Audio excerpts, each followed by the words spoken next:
Welcome, investigator. Evil is on the rise. Crime is escalating. Our mission is to eliminate the crime by exposing evil, examine why it manifests, and highlight the brave souls that confront it every day. Join us as we work together to bring justice to every victim. Welcome to All Things Crime. Here's your host, Jared Bradley. Hey guys, it's Jared. Welcome to episode 2 of my conversation with Congressman Burgess Owens. Hope you've enjoyed episode 1, and here comes episode 2. We have to put all of this in context. Well, back in 2020, we kind of saw the writing on the wall, and we knew that this, if it wasn't put some pretty serious checks on it and actually make some major efforts to turn things around, that it was going to get really bad. Well, we look back on it now. That was a year and a half ago. I mean, now we have tens of thousands coming across every day, and it used to be maybe tens of thousands per month, but now it's just completely out of control. And we saw that. We knew it was coming, and Burgess and these other Congress people, they were talking about it, and they wanted to go down there and see it for themselves. Well, once I had seen their report, basically, and the way they were, talking to the news and things, I put Burgess in touch with Michael Yon, and in conjunction with Michael Yon is Chuck Holton. By the way, both Michael and Chuck have YouTube channels, and they do a lot of stuff. I can't remember the other platforms, but if you look up Chuck Holton on YouTube, you'll see all of his videos. And Chuck is a former Army Ranger, and he's gone all over the world reporting on these kind of things too. And so it totally makes sense that he and Michael would be doing things together whenever possible, and they do, and they're both amazing guys. So I put Congressman Owens in touch with these guys, and at the time they were talking about Panama and how a lot of these migrants that ultimately end up at our southern border are coming across from Colombia into Panama through what's called the Darien Gap. Now, the Darien Gap is about a 60-mile stretch of jungle, and basically it's about the most dangerous 60 miles of jungle anywhere in the world. And the reason that it's so dangerous is, well, there's lots of different reasons, but let's talk about a few of them. So first of all, the Darien Gap, if you think about how Panama's kind of, it looks like almost like an S. So it comes down from like Costa Rica, and it kind of bends across, and then that's where the Panama Canal is. The Panama Canal is actually, it connects, the east and the west, but it actually goes north and south. So Panama will come down, and then it curves around. And if you can't see, those of you that are just listening, I highly encourage you to go over to our YouTube channel, because I'm going to be showing a bunch of videos and things about our trip to Panama that I made with Burgess. But basically, Panama comes down. It's in a kind of an S, and then the Panama Canal is right in the middle of it. Well, down toward the south, where it kind of bends down, Panama it starts south, and then it kind of bends toward the east, and curves toward the east, and then it curves again south. So as it's going south, Colombia on the eastern side, on the right side of Colombia, there's a little sliver of Colombia that comes up, and it kind of joins up with Panama. Well, the reason Colombia is so important, and where that little sliver is, that's where the Darien Gap is, and that's why people use it so much, is because it's the shortest way for migrants to get from Colombia into Panama and reach the main highway that goes all the way through Panama, across the Panama Canal, and then all the way up into Costa Rica. So that highway that goes all the way through Panama is by far the fastest way, and basically the only way to get through Panama up into Costa Rica, and then to work their way north to eventually end up at the US border. So the reason that that's so important, and Colombia is such a major player in all of this, is mostly because of the visa and the passport requirements to get into Panama, or Panama versus Colombia. So there basically are no restrictions to get into Colombia. So pretty much anybody can just land on Colombia's shores, and they're just allowed in because they don't require any kind of visa or passport. Well, Panama, Costa Rica, Ecuador, all these other countries do, and Mexico does as well. So if you have a passport, and if you have the ability to like airfare or whatever to fly directly into Mexico and then work your way north from there, then that's great. But a lot of these migrants that are coming across the Darien Gap, they don't have those. They don't have the money to do that, and maybe some of them are. They just, I don't know. They just don't have the credentials that they need, or the finances that they need to pay the people off to actually get into some of these northern countries, the countries that are north of Panama, and make their trip a little shorter. A lot of those are Haitians. And because when we were actually in Panama, I don't know what percent, but it was pretty high. 80% of the people that we saw actually coming across the border and the Darien Gap were from Haiti. And this is, year and a half, easily a year and a half ago. So now I haven't been back to the Darien Gap and Panama since then. But my understanding is immigrants are coming in from all over the world. I mean, we have immigrants from the Middle East, immigrants from Asia, and just everywhere. They're coming from everywhere. And it's just so amazing to just see the numbers, because the numbers that were going on when we were there were probably 10x what they were in 2019 when President Trump was the president. And if you compare what's going on now compared to when we were there in June of 2020, it's probably at least 10x that now. And so to say that all of these countries are just being completely overwhelmed is an understatement at best. And I'll tell you, it's pretty incredible to think about just the mass humanity that is working its way up to our southern border. And but in association with that, just like I was talking about with Pure Gold Forensics, they focus on the victim. Well, we look at these migrants as, they're people that are coming here for whatever reason they're coming here. But in many ways, all of these millions of people that are coming up to our border, and these illegal immigrants, they are victims.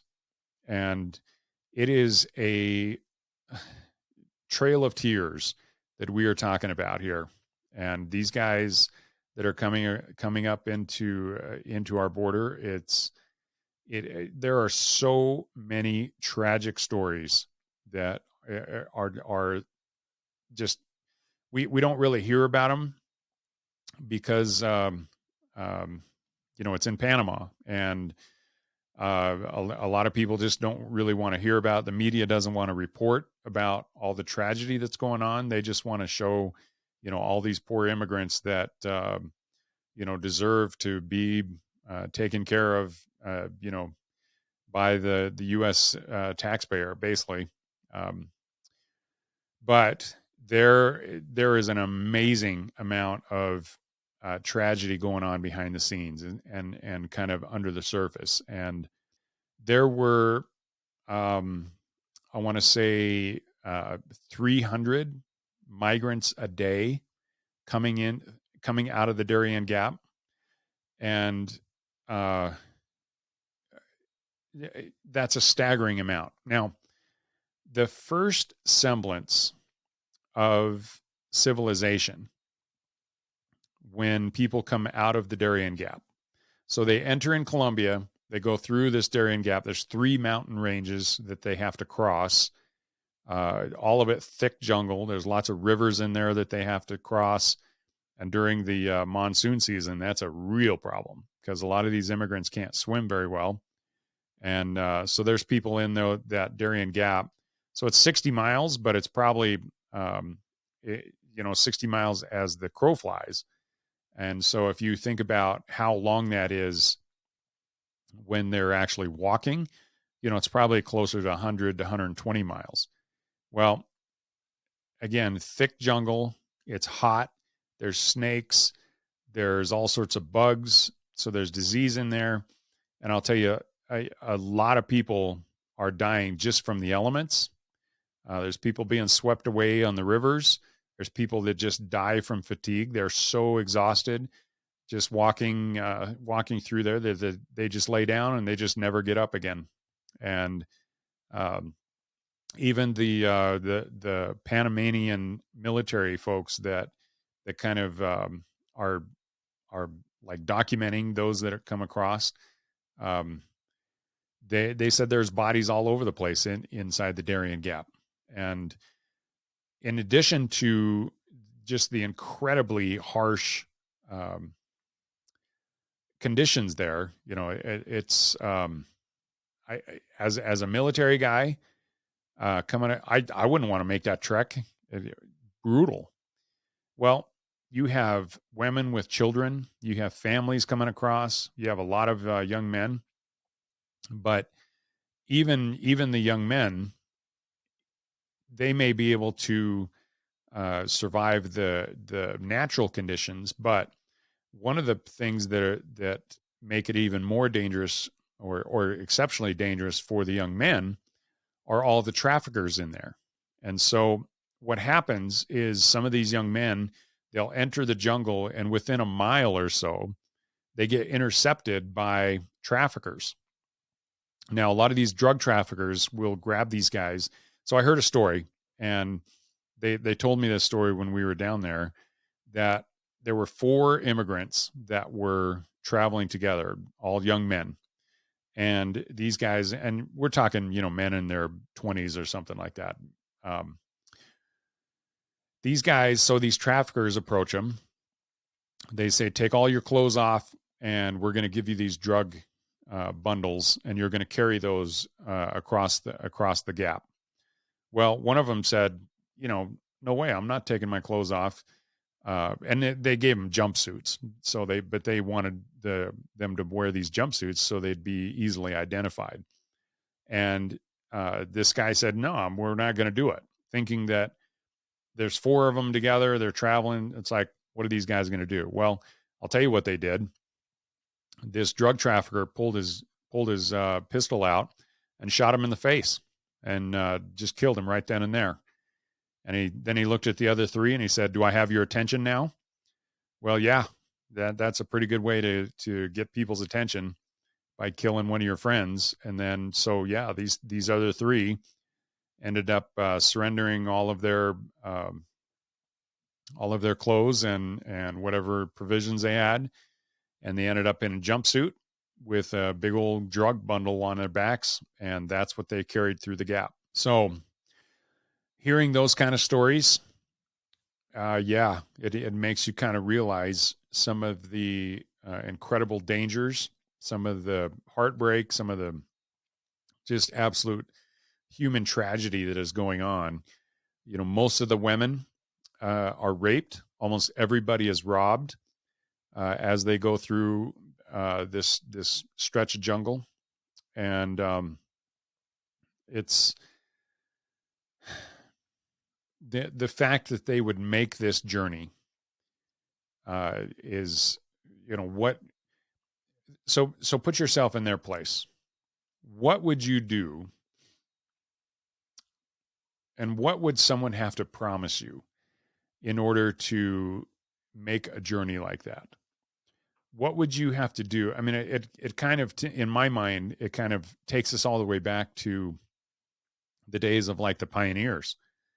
What was it about, um, you know, the ability to carve your own existence out of the wilderness that, inspired a lot of the frontiersmen to move into North Carolina or move into Virginia, move into eventually Missouri, and kind of push west, and eventually all those that came all the way out to Utah, came out to California, different areas here in the West, where it was the promise of financial freedom, the promise of religious freedom, the promise of something that a better life for themselves that would inspire them to go through this incredible difficulties and hardship in order to uh, in order to have a better life for themselves. Well,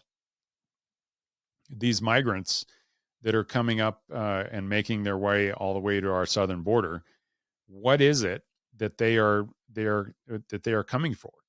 They have to be being told that some kind of a better life is waiting for them here. Well, the ones that we ran into, there's some that, like I said earlier, there's some that are coming up in order to work, and they want to be able to provide better for their families, and a lot of them do.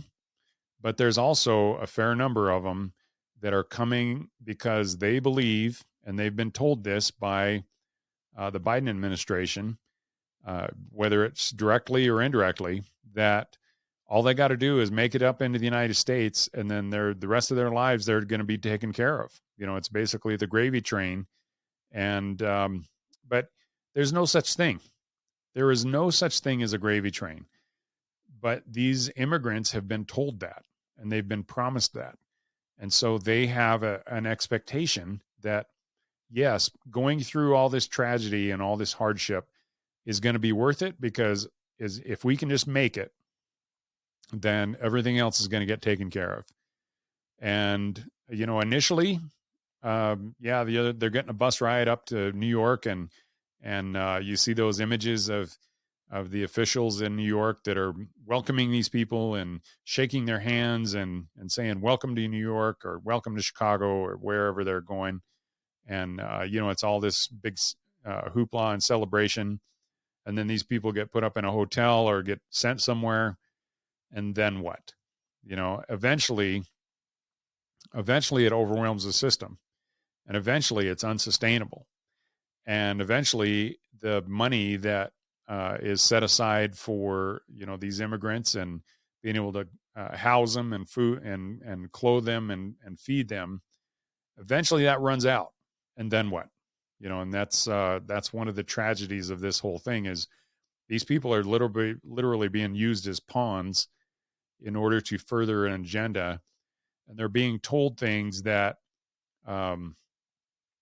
eventually cannot become true, and cannot remain true, because they may be taken care of initially, but in time that's going to stop. Okay, so back to my story with Burgess. So I introduced Burgess to both Michael Yon, and he in turn was coordinating with Chuck Holton, because Chuck actually lives in Panama. So he's got a great story, and has a place in West Virginia, but decided to go settle in Panama, because as a war correspondent, he could basically live anywhere in the world, and so he picked Panama. And he was courteous enough to invite me out to his house, and was able to meet his lovely wife and spend some time with her. And they live in one of the most beautiful places in the world. It's just an absolute incredible little valley up in the mountains in Panama. And I'll tell you, he's got a good thing going.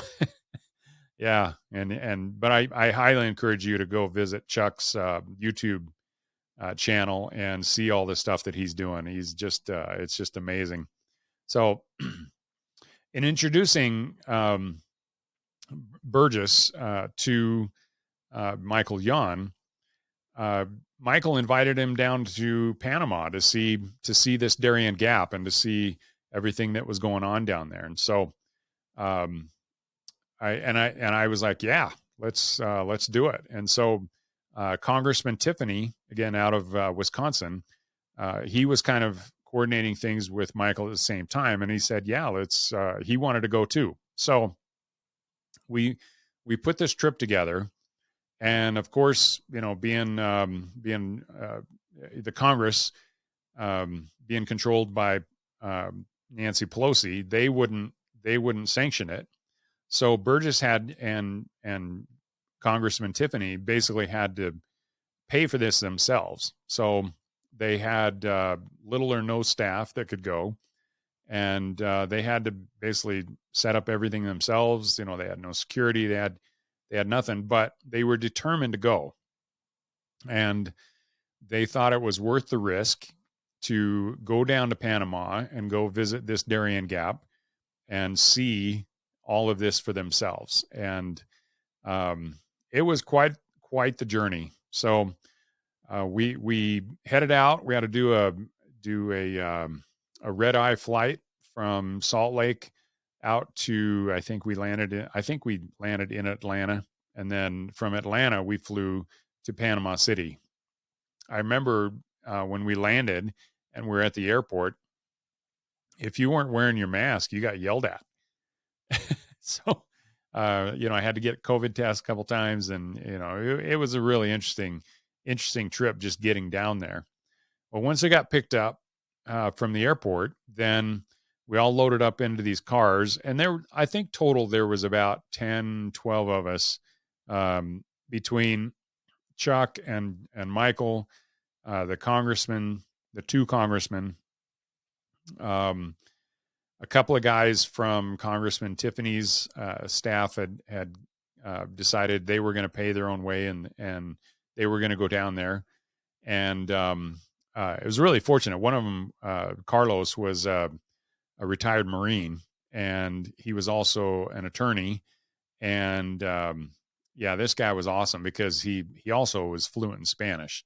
So he was a huge asset on the way there, but not only from his ability to speak Spanish, but also just his military experience came out, and it was a huge asset.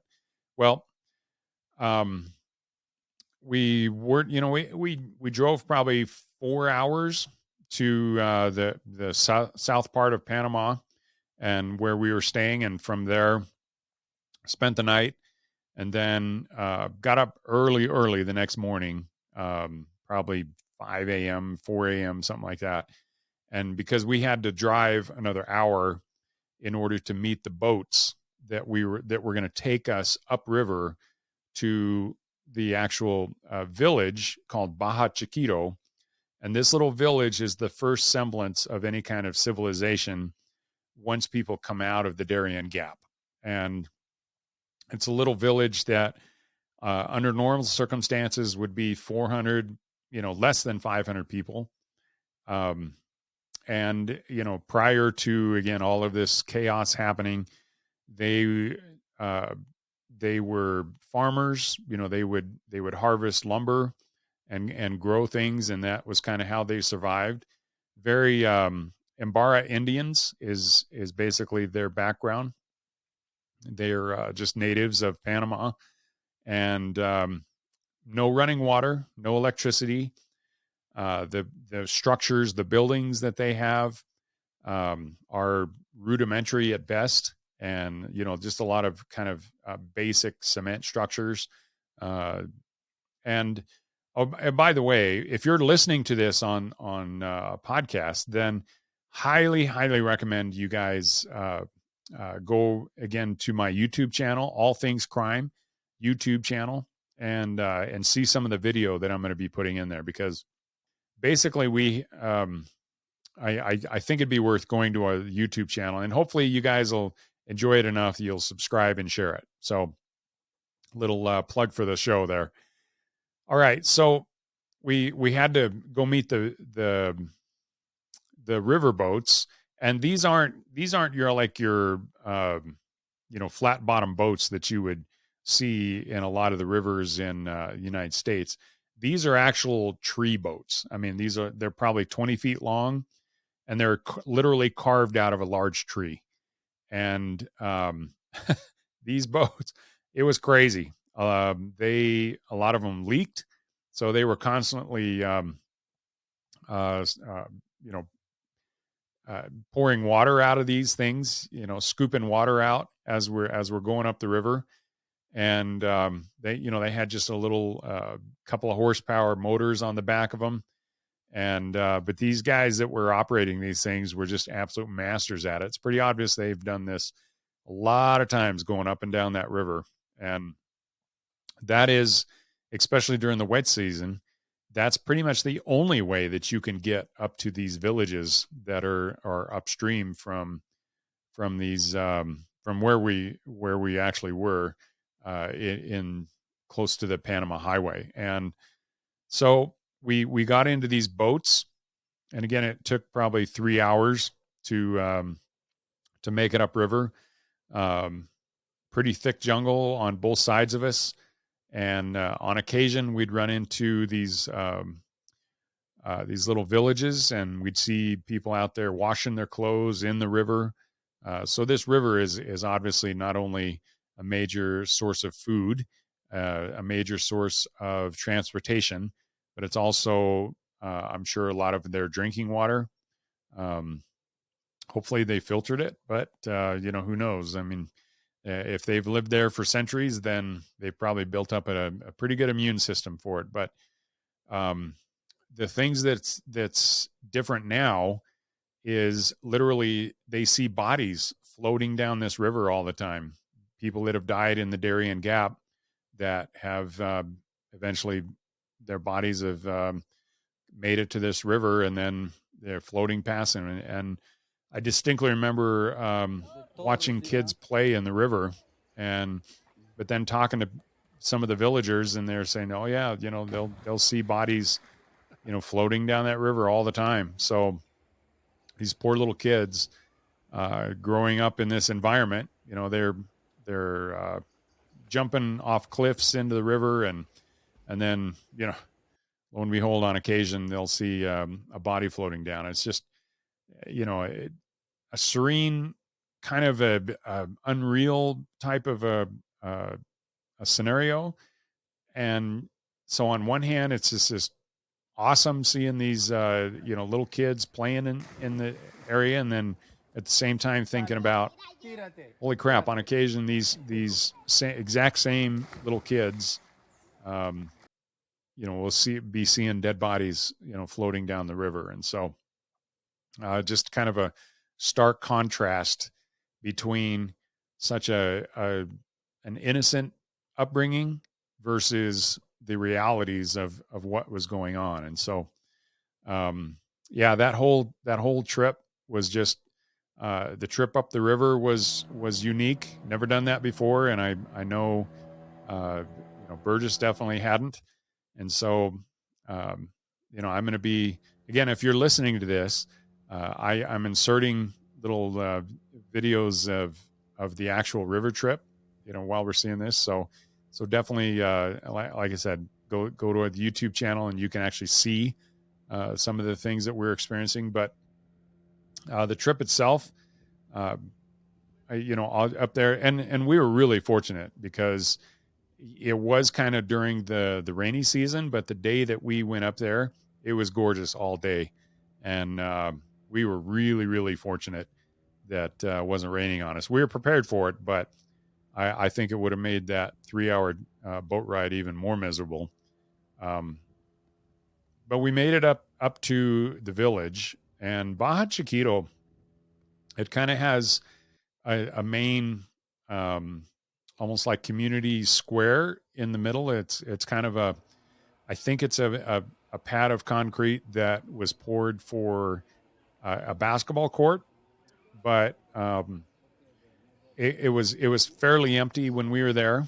And my understanding is now that is just, it's a tent city. It is wall to wall tents because of all the people. And again, when we were there, maybe 300 a day were coming out of the Gap. Well, in today's environment, that there's thousands a day coming out of the Gap. It's just so overwhelming, these poor people that actually live in Baja Chiquito and the Imbara Indians that are there. It's that alone is just beyond tragic. And again, they didn't have anything. These Imbara Indians that lived there in Baja Chiquito, they had no electricity and no running water. They barely had structures for themselves, and yet they were receiving hundreds of migrants per day. They had just a couple of tiny little stores. All of their supplies had to be brought upriver on these same boats that we were in, riding in. And so that's how they brought up all these supplies. Well, they can barely fend for themselves. And then, all these migrants coming out of there, some of them had gangrene on their feet. Some of them could barely walk. Some of them had to be carried. We actually saw one guy that was being carried by another migrant, and he couldn't walk. And, you could tell where his boots normally were because there was a line across both of his ankles where, he had obviously had some kind of rubber boots or something on, probably never took them off in order to allow his feet to heal at all.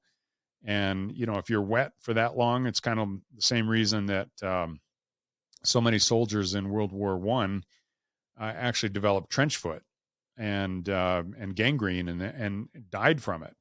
And just looking at this guy, he was in real trouble, and he was being carried by another migrant.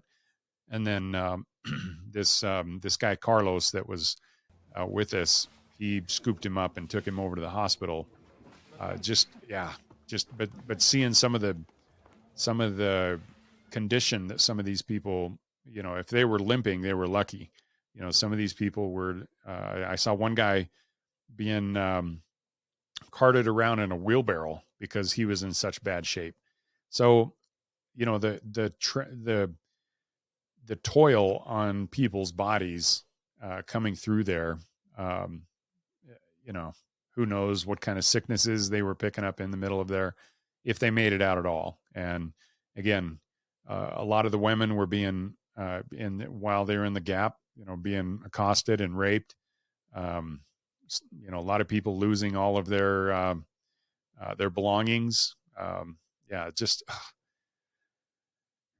Trying to describe the condition that some of these people had to have been subjected to as they were coming through this Darien Gap is just unbelievable. I mean, most of you listening to this or watching this, imagine the worst camping experience you could ever experience, and it's probably 100 times worse than what you can even imagine. And yet these people were going through it and willing to go through it, including dragging their kids through this jungle, and put themselves in that level of danger in order to, and that was just the very beginning of their journey. And then they still had to make their way all the way through Panama, and then up through Costa Rica and the other countries, eventually into Mexico, and then all the way through Mexico up into the United States. And I'll tell you, every step along the way, they had to call home, get more money wired to them so that they could pay off the traffickers and the coyotes. And so that's why this whole human trafficking type of a industry has turned into what, a $13 billion industry now.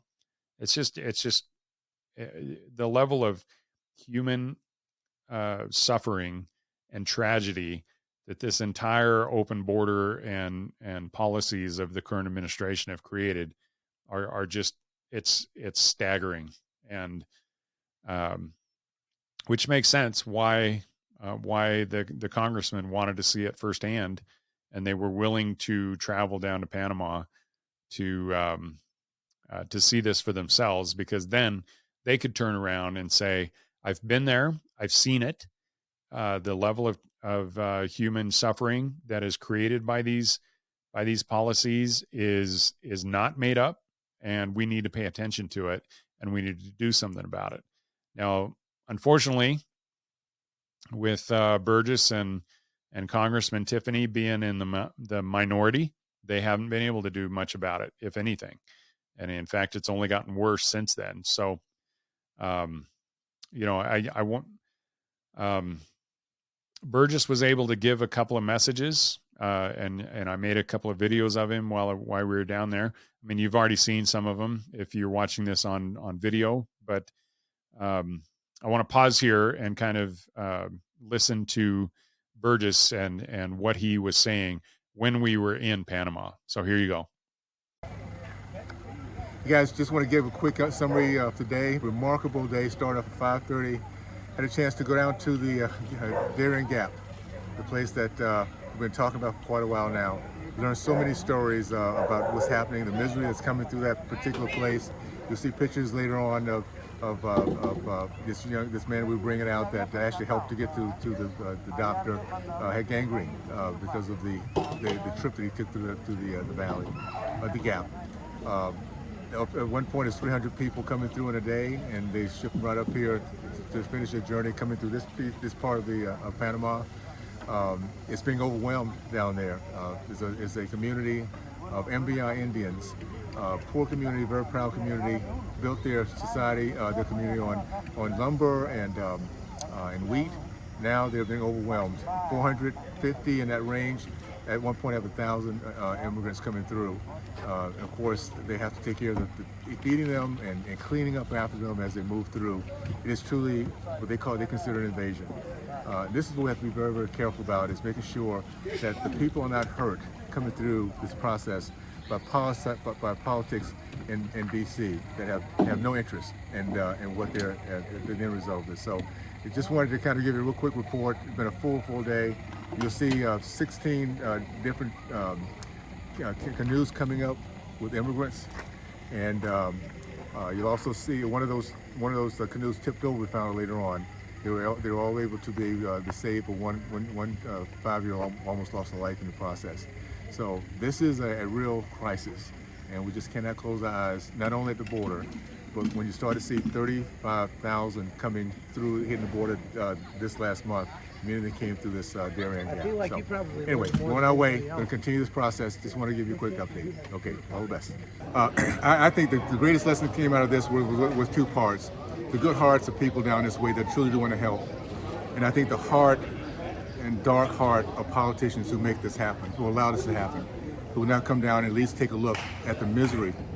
We're not asking for our president and vice president to come down to Darien Gap.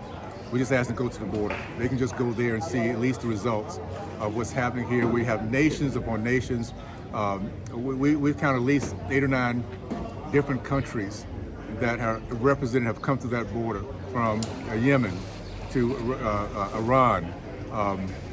Gosh, you name them. There's a bunch of Somalia, Haiti, Cuba. We end up going by, as we're going downstream or upstream, 16 different canoes coming through with migrants who just come through the gap. There are about 16 or so in each canoe. And just found out later on that one of them had actually flipped over. Thank goodness no one lost their lives, but one young lady, 5 years old almost. So I'm looking forward to us having a conversation about the national security, the humanitarian area, the fact that some of these young children will not have, as they get close to the border and across the border on outside, will not have adults that will be taking care of them. So I just want to let you guys know this was a really important trip. I'm so glad I took it. I'm looking forward to getting more of the data so we can really talk about what's happening here and the misery that and I'll call it the Trail of Tears that is happening because of this idea that we just walk up to the United States and come into the United States and live the American dream. It doesn't work that way, and it only benefits those who want the vote at the end of the day from people who are just looking for their dream, and at some point find out they don't have the wherewithal to make it happen like they've been told. Anyway, looking forward to giving you guys more details as we get going with this for sure. Yeah, so there you can tell from just those videos. I mean, just listening to his voice, it affected us. You know, when we were down there and actually in the village and seeing what was going on. You can't. It's hard to describe. And in fact, the crazy thing is, the government waste that we see all the time here in the United States. We saw a perfect example of it down there too. So there were a couple of bathrooms, basically kind of standing latrines, if you will, and but they weren't anything special. And I think I saw 2 of them, but my understanding is there were 4 of them built around the village, but they were never really completed. But they had spent well over $1 million on these, and so leave it up to any form of government to just be completely inefficient and wasteful. So, but these bathrooms, and again, on the video, you can see these things. They were just kind of a simple, it was like a full bath that you would have in your house, but so it had like a bathtub or a shower and then a sink and a toilet. And they were just kind of their own little standing buildings, maybe 6 by 6 or 8 by 8, maybe 8 feet by 8 feet big, and then kind of I don't know, 10, maybe 8 or 10 feet tall. But they had no running water in them, and let alone electricity. So there's no running water in these bathrooms, so you can't use them because there's nothing to flush the toilets with, and so nobody used them. So they were just these bathrooms that somebody, I don't know if the Panamanian government had spent $1 million on these bathrooms, but completely useless, and nobody was able to use them. So didn't benefit the community at all. And just those type of stories just go on and on and on. Thanks for joining us. Your attention today brings us one step closer to exposing and eliminating the evil that brings crime to our communities. Hit subscribe and share this episode. Together, we will bring justice to every victim.